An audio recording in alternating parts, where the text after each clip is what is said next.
guys, what's going on? So as I promised, some of you guys asked, and I was going to do it anyways. I'm going to make a video on the 2000 Honda CRV, like I said in the other one. There was already some stuff explained, but I may go over some of it. But I'm going to try to keep this video a little bit shorter because editing an hour and 7 minutes was a pain in the ass for my phone. Because hopefully, like I said, soon I'll be getting the better computer I need to get so I can start editing. Will be a little bit easier. So basically, the history, you guys have asked a lot of the history on both my CRVs. So I went over to 99. I put that up a couple days ago or last week or something like that. But I think I shot that video like last weekend. So basically, what I got, this was my first Honda CRV. This was my first venture into the Honda CRV world. I always wanted an RD1, and I always wanted a 5-speed, and I always wanted to lower it and turbo it. Excuse me. And so I got that. I just haven't boosted it yet. So I'm really, really excited about that. And but I ended up lifting that one, as you know, the 99. That was the beginning of the HRG whole lift. Actually, before HRG, before I even knew what that was, I started lifting it because down in Florida I wanted to trail a lot. So I ended up lifting that one and going through all the stuff, learning on that, and that's basically what I learned all my history on. I'm not going to go crazy over there because you can check out the other video of the steps of what happened with HRG and everything else and all the stuff I went through for that. But this one was lifted. The 2000 when I first bought it, I bought it down in Florida, and I had about 240,000 miles on it. It was running, but it was a little rough.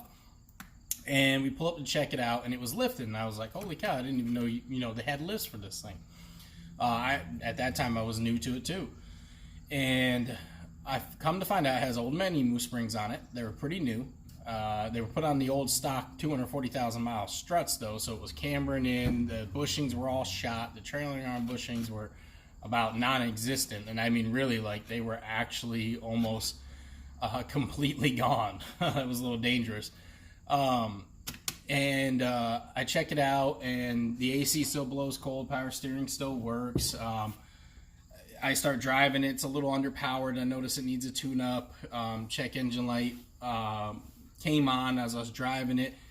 Later on, I found out that was the code for the fuel emission maps, or whatever it is. That I'll try to put the code in the comment, the exact code, but it's fairly common. And I can go into that another one because I actually got to fix that still. I still have not fixed it. I just keep clearing the code. But it's not a big deal. It's not hurting anything. But anyways, so it starts to actually overheat on me when I'm driving it, or when I stop. And I notice it's getting kind of hot, so I turn it off, and I'm like, and the people kind of try to hide that from me. And I knew exactly what it was right there and then and there, because it didn't overheat super fast. You know, it wasn't like a head gasket blowing. There was no blue smoke, white smoke, things like that coming out. So I was like, I'm pretty sure this is a thermostat sensor or a fan. And sure enough, I turn it back on, I pop the hood, and the fans aren't kicking on. You know, only when the AC's on is one fan kicking on. I'm like, the radiator fan's bad. So apparently the son went out to the Army, which I totally support and glad for. I come from a military family. But I did not like that the parents kind of tried to do this to me. So I was like, okay. I told them that, it was overheating. I was like, how about we drop the price a little bit? I think I walked away with it for like $2,100. It also had the 235, 75, 15s on there.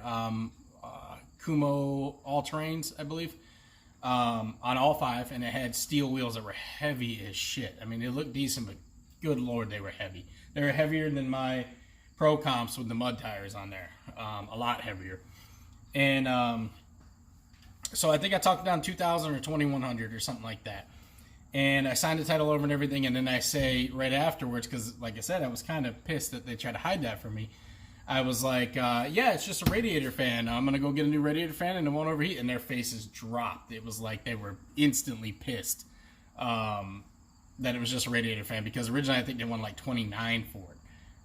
And I got them to come down before that overheating thing to like 24, 25, 24. They said they'd probably take for it, but then that overheating, started.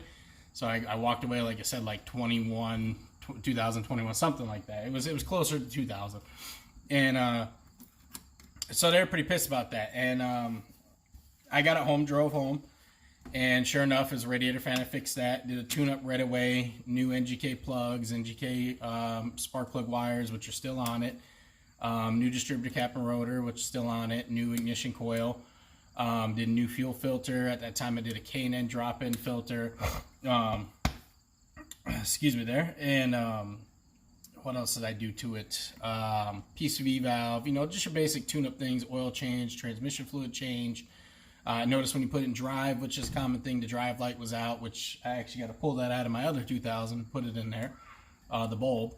It's a common thing to burn out. But honestly, for 240,000 miles, it was still pretty strong. It was leaking oil in a few spots. The cam seal was leaking really bad, which I explained about doing a cam seal. Sadly, Password JDM's not in anymore, so I did the Password JDM. At that time, they were still around. I did the Password JDM blue. KM seal had dual, and I had the blue and red on the other one, and just kind of go with the color scheme I was going with in the engine bay at the time. So I ended up doing that and stopped the cam seal leak, do new valve cover gasket, a few things like that. And I found out the transmission was leaking from the seals. And I'll try to make a video on this too, because finding the seals for the transmission for the manual and the automatic is actually difficult. And if I remember right, it's been almost 4 years now. I had a paper I had this all written down on because it was important. But at least, I don't know about Rock Auto and online, but all the auto parts stores had it wrong. They were completely wrong part number, wrong gasket, wrong thing. Big surprise, right? But it was completely wrong with the actual transmission seal gasket where your axle meets the transmission. That gasket is actually wrong in AutoZone, O'Reilly's, and Advanced Auto Parts. I didn't check Napa, but they were wrong all the way across the board. They were calling, checking everything. It came back wrong. We ended up finding it. I can't remember what we found it for, but we found the right one, and then we checked Honda, and it matched up. And it was wrong completely through there. So I want to try to find that out again because that was important. I did keep the box and seal, so I have the right one. So that was leaking really bad. So I fixed that, and then there was no more leak with the transmission. Put new fluid in it. Put some Lucas transmission slip fix in there, even though it wasn't slipping, just to keep it lively, and just did all your common things, and it started to run a lot better. And then it was like, okay, time to go on to the suspension. The suspension was just shot. So I found out, like I said, it had the old man emu springs, and I was really excited to find out because they were like, at that time, they weren't as popular. They were like $390 or 400 and something like that. So I was pretty excited for that. And I got those, figured out I got those. So I took the wheels off. I noticed the wheels were cambering in a little bit because the rear camber was so bad because the struts and the bushings and everything was shot, the stock OEM camber arms. So that's when I found out Trueheart made stuff for it. So I ordered the Trueheart rear lower control arms. Which I don't recommend for Lifted anymore because, they worked, and with the 3-inch trailer arm spacer, they'll work better, but they are a little bit longer than the OEM. So for Lifted, it kind of pushes and makes it's actually is more of a pain in the ass compared to your OEM ones or Aerogenics. Aerogenics is perfect. It's the same length as the OEM arm, and it fits much better and worked out much better. But at that time, they weren't around. At least for their lower control arms. So I did the Trueheart, and I did the Trueheart trailing arm bushings. I did the Trueheart camber kit front and rear. Trying to remember, it's been a while, guys. I did DNA sport struts, and as at that time, like I said in my other video, I didn't really do my research. I just grabbed some struts that were a good price at the time and had some decent ratings for $100, and I did those, and I put everything together, and I did some hub-centric wheel spacers because they had some universal ones on there that caused a little bit of wobbling. One got tires rebalanced, think I put 2 new tires on the rear. Yeah, I did. I put 2 new tires on the rear, and got it up running great. And like I said, I'll put pictures in this one too. And it was sitting a little bit higher. It was doing a lot better. The camber was in right. One got alignment was great, and the thing rode phenomenal. So basically, at that time, that's really all we did to it. We left it at that. I put a Bluetooth head unit in there, a touch screen, and stuff like that. And oh shoot, man! Every time I do these videos, I'm like exhausted. But that's why I got this. So I should get sponsored from Rain. I should have one of these in every video so I wake up. But anyways, so that was basically it. Then we focused more on my 5-speed one for a while, and we're kind of going through some new stuff with that. And so it comes time, we decide after I hydro-locked, which I explained that, I hydro-locked my 99. We're lifted, going through. And, you know, I should go back to that too, because we did go through a lot of trails, and I wish I had... I so much wish I had video of this or pictures, because this is where I was like, man, these CRVs can actually do some stuff. Like, it was fun. Like I said, they're not a Jeep. They're not a Ford Bronco. They're not, you know, an off-road vehicle of a Land Rover. But, I mean, they will surprise you. They can seriously, they can do some shit. And there was this huge tree. I'm talking like a big tree. It wasn't a little baby tree. And it was knocked down, and there was a way to go up and around it. And we were in the trails out in Florida in the Black Forest. And I was like, you know what? Fuck it. Let's try to go over this thing. It's just me and my wife. And as I'm thinking through it, as I'm doing it, I'm like, oh, shit, you idiot. You know, you're miles out. We have no clue where we are. There's hundreds of trails out there. GPS isn't working. Phone's not working. And I'm like, if we get stuck, this is going to fucking suck. So the kids were in school, and my dad, we were staying with my dad at the time, so he was at work, so he had no clue where we were. And we just got the thing, you know, and went out. That's actually, I think, before I did the Trueheart parts on it. We went out, and I get over this thing, and I get high centered on it, and it gets up, and it goes up it, and I feel the rear start kicking. Of course, you hear the growling from the howling from the rear diff. And it gets high centered on it. I'm kind of teeter-tottering, and I just keep giving it gas, and it gets right over, and the rear's grab, and it shot right over, man. And I wish I had a video, because that, I mean, I told my dad about it, and he's a big Jeep guy, and he had, you know, the Wrangler and everything else. You guys will see in some pictures. I'll picture. He's been doing it for years, and I've been four-wheeling off-roading for years since I was a child. And he was like, I don't know if I would have even attempted that. And that was fucking awesome. I wish so bad I had video footage of that, guys. That would have been pretty awesome. I still haven't seen anything like it today with other CRVs and videos. I've seen some crazy cool shit, but that was nuts, and I still can't believe we made it over that. And so we did that. We made it fine, and that's where I found all these trails. And we went back before I hydro-locked my motor, and we were going back there. I had so much fun. Just talking about it makes me want to visit it. If you guys are down in the Panhandle of Florida, over by the Crestview area, try to find Black Forest or something. I'll find the official name. It's like Blackwood Forest or Black Forest, something national park, and there's so many cool trails. It's a really neat place. And so we went doing all that stuff. So at that time, you know, we hydro-locked the 99, and we pull it up, and we're in the driveway, and we're sitting there, and I'm like thinking about what to do, and jobs were still hard to find at that time around that area in Florida, you know, good paying jobs that could support the whole family kind of thing. And we talked to my dad, and I'm like, you know what, I think we got an opportunity to go back to South Dakota where we liked it, and there's some good jobs. I had a good opportunity for actually at that time, still was one of the best paying jobs I ever had. I just sadly had to leave it due to the back issues I had. But I got offered that job from in Florida all the way up in South Dakota. And so we were like, all right, we're moving. So I just put new fluids in it again at that time, put the stock wheels on. It looked so funny with the Omaima springs with the stock wheels. I mean, it wasn't lifted drastically, so it's kind of, but still it looks silly. I'll try to find a picture of that too for you. So we drove it and towing, and that thing drove all the way, with everything I did to it at that time. It had a really bad oil leak, so we had to stop, check the oil, only like 2 or 3 times. I mean, it wasn't horrible, but it's more so bad when you're idling. It didn't seem to really, do so bad when you're driving is really weird. And it was a front main seal leak later I found out about, the front main seal on the oil pump. And, of course, there was valve cover gaskets other places. So we get all the way up here, and finally we stay with a buddy for a little while, for about less than a month, and then we get into this place where I'm at right now. And we end up getting in here, and I focus on the 99 again because the 99 had the blown motor and everything. Got the motor from HMO, which I explained in there what I did. And that's when I met Ben and did all the Honda Rescue Garage stuff.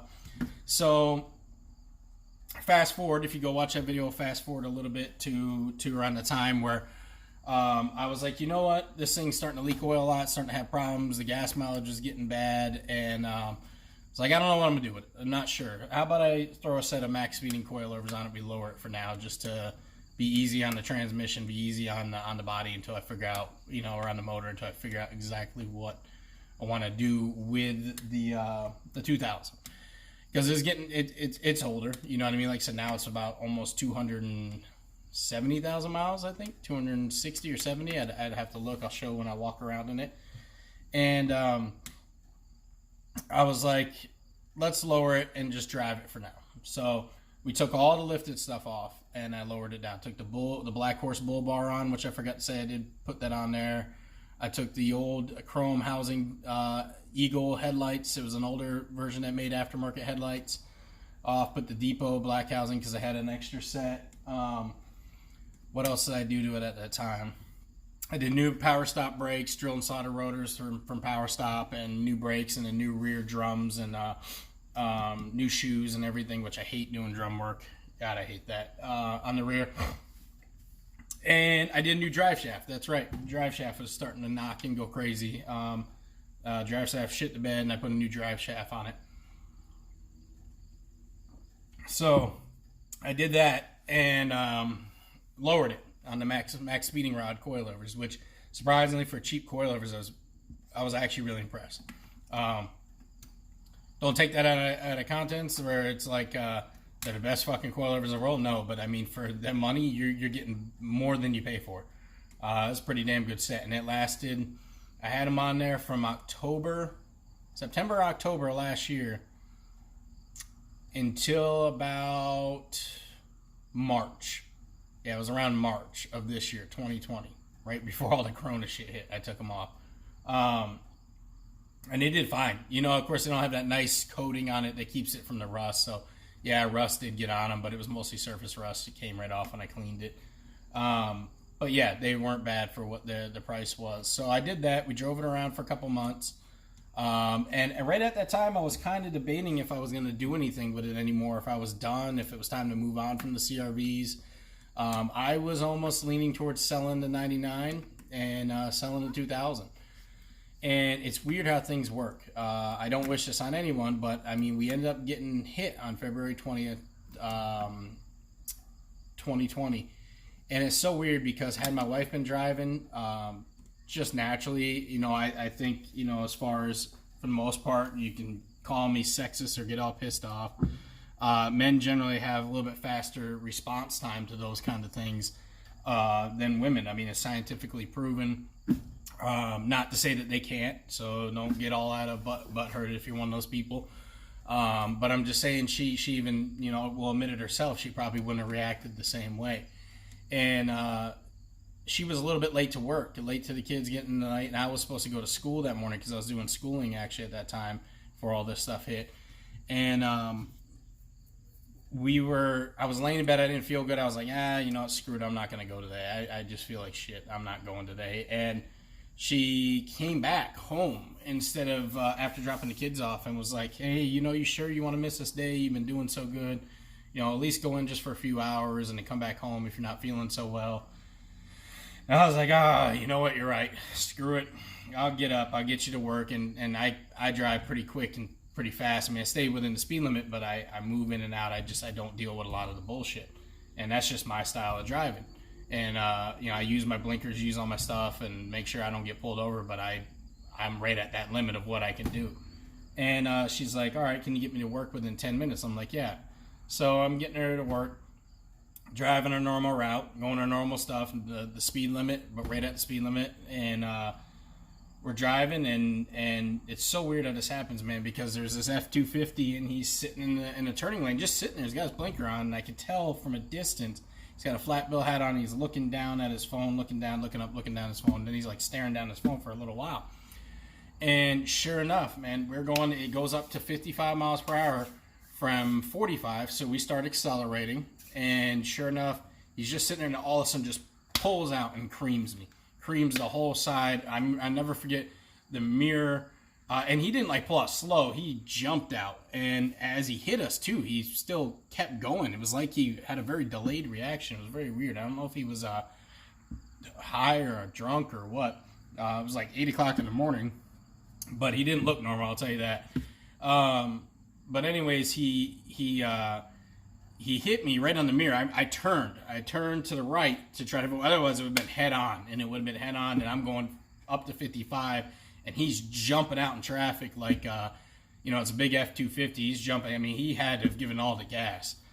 And I turn, and I get smashed right in the side. I'll never forget watching it come right at me, and my mirror just exploded. Like, there wasn't even anything left in my mirror. It didn't crumple, it didn't crack, it didn't break in half. It exploded. Like, there was nothing left of it, guys. I wish I had a video of that, how that happened too, because there was no pieces. It was all tiny pieces. I'm talking all the plastic housing, glass, motor. There was nothing left. It just, I think there was a tiny little bit of plastic left of the motor, but for the most part, it all exploded. And he just creamed down. He continued to, hit. Like, it wasn't like we hit and he stopped. He just kept going. And he creamed our driver's side door, driver passenger door, creamed inside a little bit of the actual door frame, and creamed the rear. And you'll see I got some new doors. I knocked out a lot of the dents, and but I'll show you. I mean, and luckily I was able to line the doors back up. But yeah, he did a number, and I could probably get the body rear panels to pop out a little bit. But I'm not so worried about it because it looks still halfway decent. I'll probably maybe try like one of those, there's like that type of glue kit thing that you can do on there, and then try pulling and popping them out. Maybe try that. But for the most part, it doesn't look too horrible, and it's a lifted vehicle now. It's for fun. And it's weird because it totaled that out, and I was really having a hard time with, wanting to lower my 5-speed, which I do still think lifted is more fun. For a CRV, I actually have more fun, but I wanted to do the lowered 5-speed thing for a while on the CRV. So at that time, I was really, really torn, and I thought it was just weird the way it works. I was like, okay, you know what? This one's totaled now, and it's got damage. This is going to be the off-road CRV. And at that time, Ben was just finishing the HRG kit and figuring out all the fine-tune, like I said in the other video, the extended toe brackets, which are mine are on backwards because I didn't have instructions from them, so that's my fault. But I also wanted them that way originally because it allowed me to clear my subframe bars, that the OEM subframe bars I wanted to keep. So now I might have to try to get a little bit longer bolt, and I got to flip them so the toe can be adjusted fully. It seems to be fine. I went to an alignment shop to ask them about it. I haven't took it in. I just did a street alignment, I guess you'd say. I haven't took it in yet. I'm going to, but I got to flip them around just so if they get it in there and they don't have to, there's more room to actually adjust the toe. But now if you had OEM toe arms, there's no way that'd work with the way I flipped them. The other way, or put them on backwards, there's just no way that it would work. It only worked because I have the adjustable Trueheart toe arms. So I did that so I could try to keep those brackets, but I'll explain that when I go by there. But at that time, he was doing that. I went through the 1.5 subframe drop. That was new, and I just put that on. And then it was the 1.5 trailer arm spacers. Then it was the 2-inch trailer arm spacers. And it was like, no, we need 3-inch. And boom, that was like the sweet spot. And then he's like, or before that, he was like, we need these camber arm bracket adjusters too for the top. And he had those for a little while, and I hadn't had them. And I was like, I need to get them. And finally, he got some in stock, and I got them. Josh Wolf had tried them out before me, and they did great. So finally, I went through all that, and I did that. And I was like, okay, time to tear this thing all the way apart after we figured out all the parts I needed. And I was like, we're going to make this thing the ultimate 4-inch lifted CRV that, you know, I can do. So I was like, we're going to swap everything on there. So I put the 235, 75, 15 Pro comps, mud tires that run my 99 on it. I got rid of the other set of wheels. I sold them. I put my Black Horse bull bar on there. I got the HRG skid plate where I explained in the video about that too, about what you need to fit that. I got that from him. I was like, he wanted me to try it with a bull bar to see if it could fit, and it does. I put my headlight and taillight guards from CRV Guards on this one. And then I was like, all right, I was going to do a snorkel, so I swapped my fender from mine and the fender from my wife's, which I explained that in the other video too, because the same paint. So I swapped that, and I cut a new hole better because last time my drill died, and I was so fucking aggravated in the 99 that I just took a Sawzall and I cut in there. So it looked pretty crappy if you saw it. This one's much cleaner because I had the air drill. So I did that, and what else? Yeah, at that time I was like, you know, I'm gonna cut the fender trims. I had it all off, and I was like, I'm gonna cut the fender trim. I'm gonna take the side skirts off, and we're gonna leave it really rugged. I'm gonna put the Jeep bumper on it. And then I started looking, and I was like, you know, this 4-inch kit and all the cutting I did inside the wheel wells, I think I can make this work with all the OEM stuff. I was like, I kind of want to leave that look. I don't want, like with my 2000 that's really rusted, I want to make that look just crazy rough, and you know, but this one was cleaner. You know, other even being hit, it still was pretty clean, and I was like, yeah, I think I could get away with keeping this clean looking and still do this. So I was like, let's do these fender flares, universal. I was like, I don't know how they're going to match up. Let's check it out. There's a few guys that did them, and I had, believe it or not, those fender flares sitting for over a year. And I paint them. I paint all the trim. I paint all the bumpers. And I'm like, you know, this looks really freaking good. And before all that, actually, what I did do too, is I forgot to say, is I had the car in and I pulled out everything. I pulled the motor out. I pulled the transmission off. I pulled the rack and pinion off. I pulled the subframe off. I cleaned everything up because there was massive oil leaks by this time. Massive. There was so much oil that it could cover like a swimming pool that would leak out of this thing.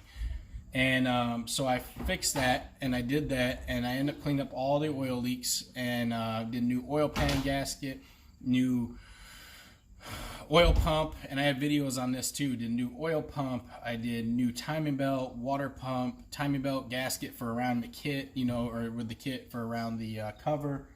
I did new crank pulley, sensors, new alternator, new belts, new I did new what else I do, new torque mounts, new motor mounts. I did new valve cover gasket. I did the 1320 performance unequal like header, the OBX exhaust, the 1320 test pipe that came with the header.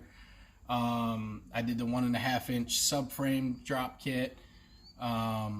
At that time too, you know, all the new stuff, new bolts. I did the 3-inch trailer arm spacers at that time, the toe extender brackets at that time, the camber extender brackets at that time. I swapped out the Trueheart control arms, lower control arms in the rear for the Aerogenics quick spacers.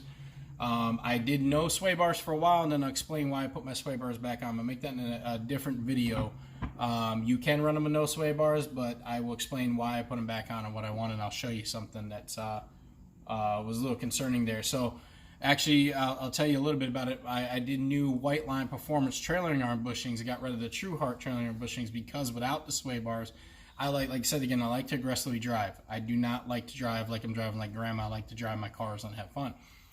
So and it's probably from track time and different things I did where I see the lines, and I'm not saying I'm fucking good or anything, all right? I got a lot of work I can do, and I hope to have some more track time actually starting next year with the Preludes. I'm really hoping. There's a big group of guys that do a lot here, and I want to get with them and learn even more. But just generally, just from the way I drive and what I was taught and everything, I'm very pay attention to the lines. I pay attention to, and I don't mean the white lines you see in the road. I mean the lines you follow the road, and it's just something understand, and you feel when you're driving and stuff like that.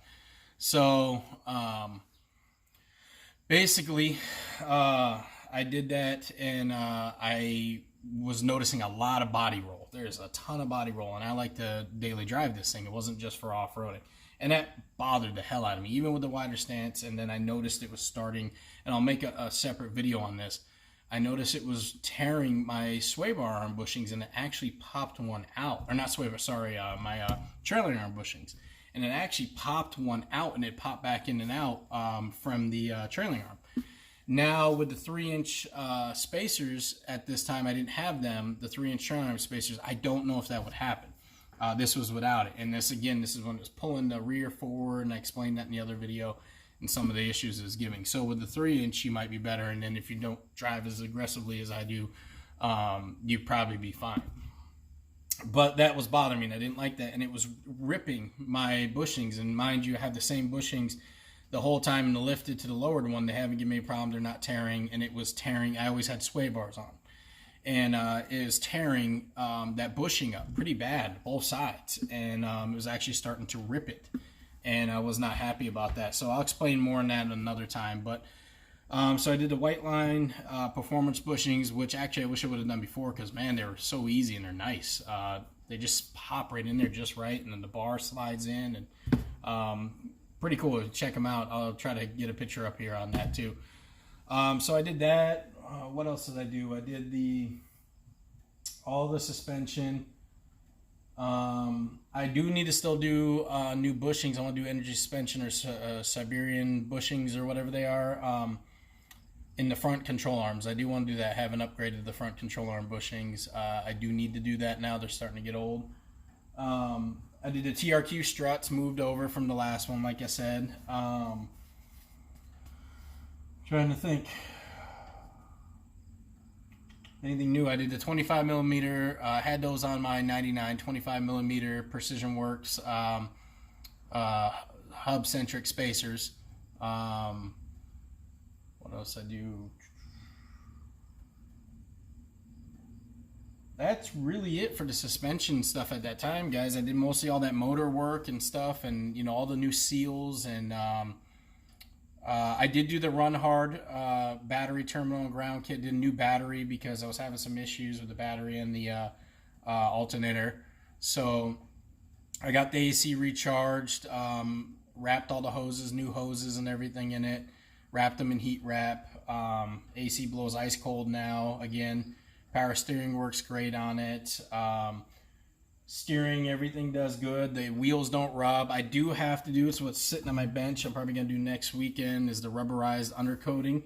I need to spray that so you'll see, and I need to trim some of the areas a little bit smoother where I hammered and trimmed in the fenders a little bit, because to fit the mud tires the way I did, you had to, and all you got to also remember too, this is before the 4-inch kit was complete. Now it's a little bit better where you don't have to do as much grinding or rubbing depending on what you're going to fit. At the time I was testing a lot, so a lot of things weren't, you have to remember, weren't fitting just right. Even with this one, when it was just old man emu springs, it would rub and certain stuff. So I didn't have to do it as aggressively on this, but once I did all that stuff, I was like, I don't want any issues. So I did a lot of hammering, a lot of cutting, and really cleared it out and tried to make it look decent.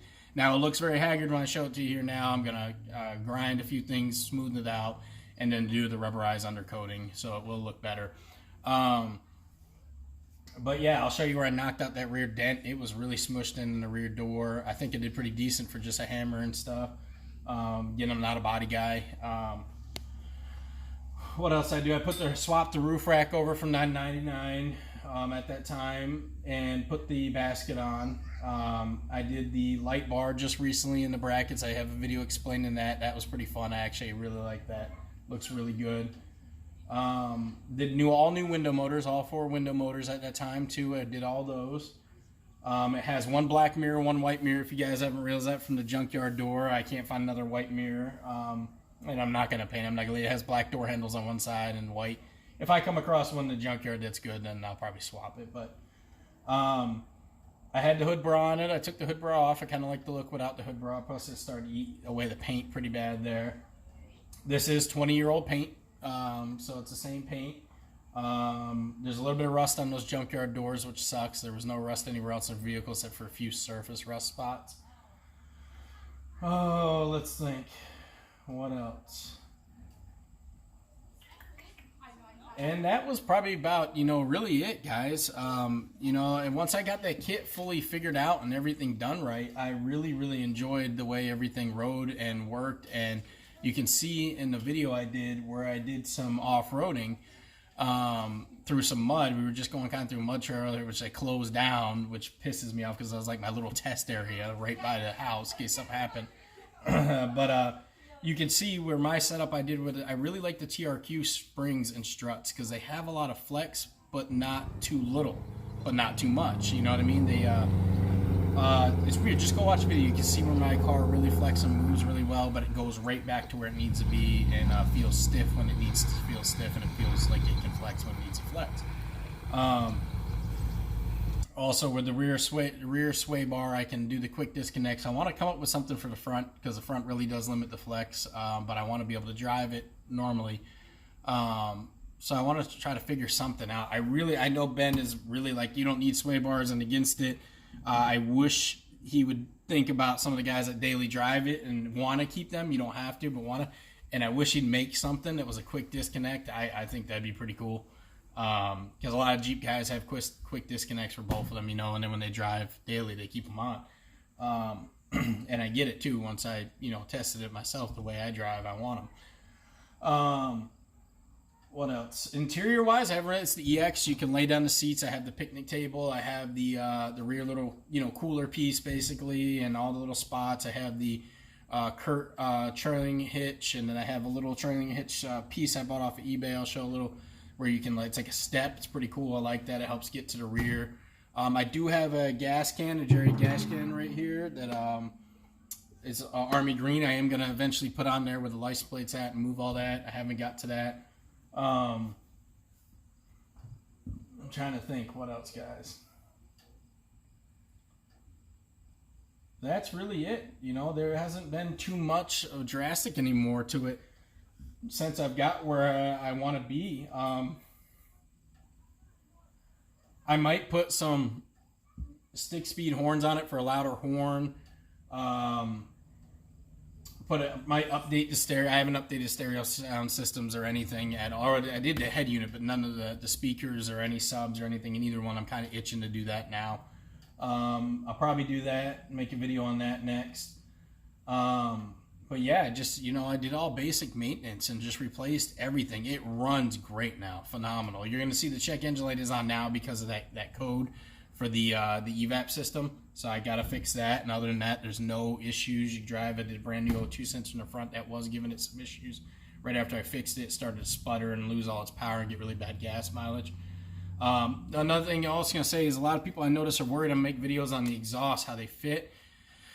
And you get this little I know I have an extra one laying around here somewhere, but I don't have it right here. I wish I did, because I have like 3 of them.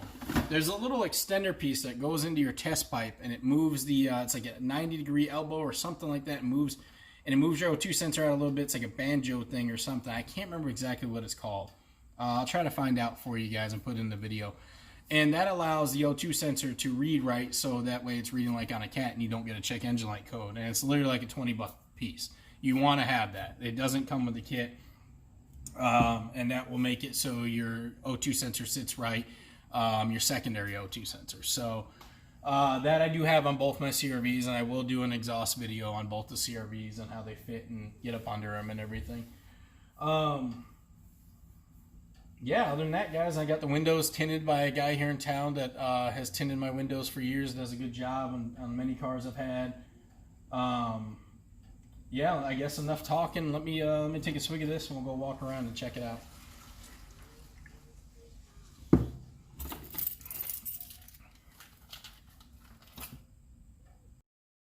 All right, guys, here she is. So you guys have all seen her. You can see the depot headlights, and those are the Headlight Guards from CRV Guards. He makes them, and man, the fitment on that is perfect. You would think this came straight from Honda. The guy does great. If you're worried about fitment, don't be worried at all. The rear and the front fit so well. That is your bull bar. That is a Black Horse bull bar, and it has brackets made for RD1. I'll go over those a little bit more in a different video. I thought I hit them pretty well with the other one, but got a few people asking questions. So, and then that is the HRG skid plate, and that will fit with a bull bar of this style. I don't know about any other style, but it will fit with this style. Also, I did sneak a transmission cooler in there. You can see that. Ran it right through the side. There's some room over here on the side where you can run that through safely. And I'll do a video explaining that too. I'll do another video explaining the snorkel a little bit better. But yeah, just like I said, I painted up the trim. Those are the universal fenders, 840 millimeter fenders that you can get off of eBay.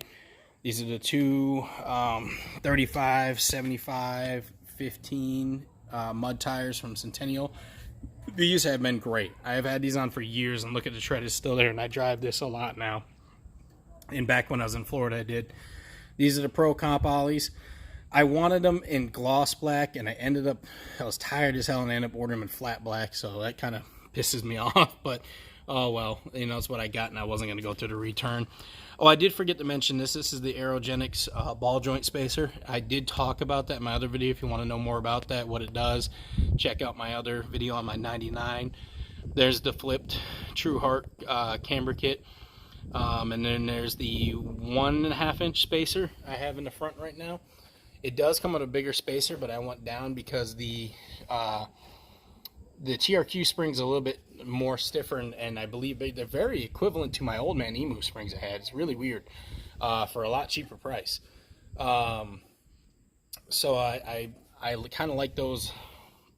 I don't know what to tell you. Then it's just going to be a little bit higher in the front if you stick with a higher with that original stuff they give you, the original spacer they give you with the kit.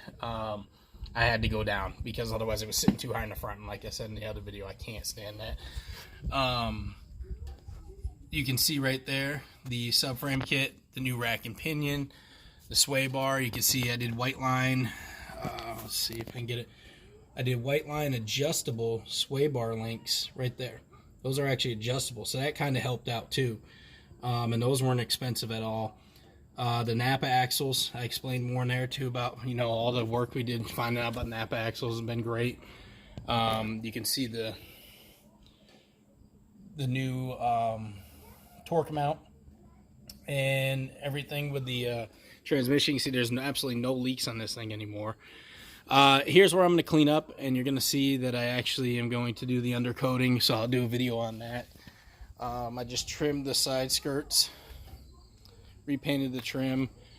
Right now I am having a door lock issue where it's not wanting to open on that side, so that's pissing me off. So I'm sure you guys know that's a common problem with door lock issues with the CRVs. Here's the rear. You can see it's pretty, you know, haggard. There's the 3-inch trailering arm. You can see the white line performance trailering arm bushing, trailering arm spacer from HRG, my brackets that I spaced out. You can see it's all wet. That's not brake fluid, thank God. That's actually just being wet from being washed. But you can see the Trueheart camber kit right here. It's got some miles on it. Put a lot on there. There's the bracket from HRG for your upper camber. There's the rear spacer kit. You see the OBX exhaust. Now, one thing you have to be careful with this is you do have to get extended hangers to keep this OBX exhaust, or a bigger exhaust, and it does tap that rear axle, or it did, because they messed it up where they welded it. They welded my test pipe a little too far out where I had it set, so they got to fix that actually. The shop does. And let's see, just got the spare on there. There's the OBX muffler, which you guys can check out a sound clip of that too with the 1320. There's the piece I was saying that you can actually step onto and gives you a little bit of you know, extra room. Actually looks good too. I do like it. You can get up there and get to the top of your CRV if you're lifted pretty easy. everything's pretty damn wet right now, so we just had a lot of rain. There's the Aerogenics lower control arms. Nice thing about that is a quick disconnect, and you see how the 3 holes to line your strut up on too, so you can go up a little bit higher. I love that. I do need to do a rear diff mount in both of these, both CRVs. That's one thing I haven't done. And you can see the damage here where he hit, and this was creamed out way more. I mean, like, all of this you see me knock out, this was all bent in. You guys can see the dents here. This was completely bent in. So there's some sharp metal I gotta cut right there. You know, like I told you, I gotta trim some things and polish, but I had to get it done quick at that time, and it was freezing back then. And I'm gonna undercoat it too, so it, you know, tries to help it from rusting and look a little bit better. But yeah, that was where I got hit in the rear. And then, if you guys can imagine, I'll show a pic too. The doors were just crushed in. We were lucky they were able to open. Mirror was non-existent. Let's see. There's a 2.5-inch spacer in the rear. You guys can see that. Trailing arms. You can see that really good. See the toe arm back there too, the adjustable toe arms. I do need to tighten up. If you see here how this is loose, I just need a drill right there and plug it in, or bolt it into a different spot. But yeah, you are going to have to adjust your brake lines a little bit. That's all. You don't have to take them off or drop them or anything, because they're not going to be able to fully flex out. Otherwise, you're going to rip them. Front, you don't got to do that. You don't got to worry about anything on. And again, I will do a straight video on just the actual HRG lift. I'll do a separate video on that too. This is just kind of going over to, you know, what I've done to this. There's the brackets, there's the light bar. That doesn't leak at all. I do have some leaking on the passenger side over there, but that is because the door seal is ripped, and I think I'm going to pull the door seal off the 2000. There's my little warning sticker, rollover hazard. Like I said, guys, I do have OEM floor mats I got to put in here. You can see where it leaked a little bit right there. It's kind of dirty right now. There's a video, like I said, of me fully detailing it. And there's nothing really special in here. You know, it's just the EX interior. I have all of it, which is nice. I have the complete kit, but nothing too special. It's not like my 99, you know, where I did the leather and all that stuff and the steering wheel and a few other things. It is about to hit 260, so 258,000. Starts up every time. Do have an SRS light because of the airbag issue that Honda's going to take care of. It's what I was told anyways, if they ever freaking do it. Check engine light is on because of that. Like I said, all the gauges work. Everything is smooth.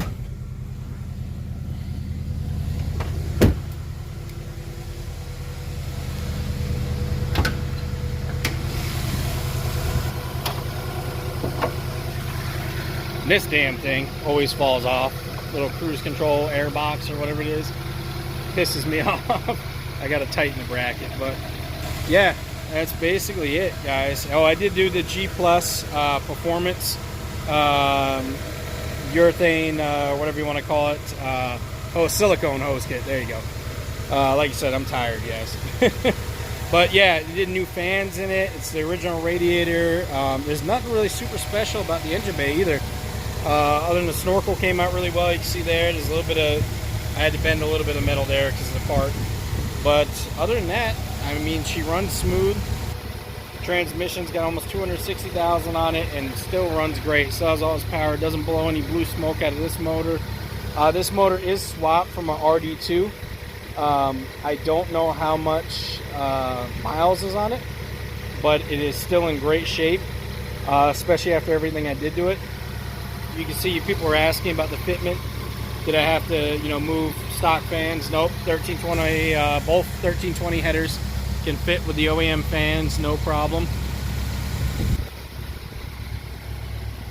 And that's really it, guys. I mean, there's, it looks like a lot.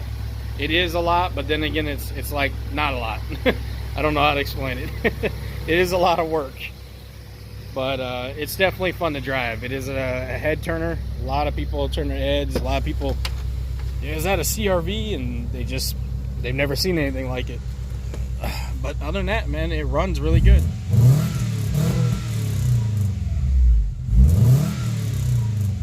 Revs smooth, everything runs very decent. Alright guys, if you have any questions, leave it in the comments. Let me know if you like this video, if you want to see more.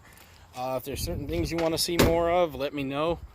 I would appreciate it, just so I can come up with more content. I know there's an exhaust video people want of the size and everything fits, and you know, fitment of it. And there's a few other things. So yeah, I will definitely try to deliver. So let me know. But that's it, guys. That's pretty much the history on the 2000. And yeah, hopefully here's to a lot more fun with it if I can find some good spots around here. We don't really have too many trails around here on this part of South Dakota, but soon I will be bringing it up to Appleton State Park, off-road park, and hopefully up to the Black Hills. So stay tuned.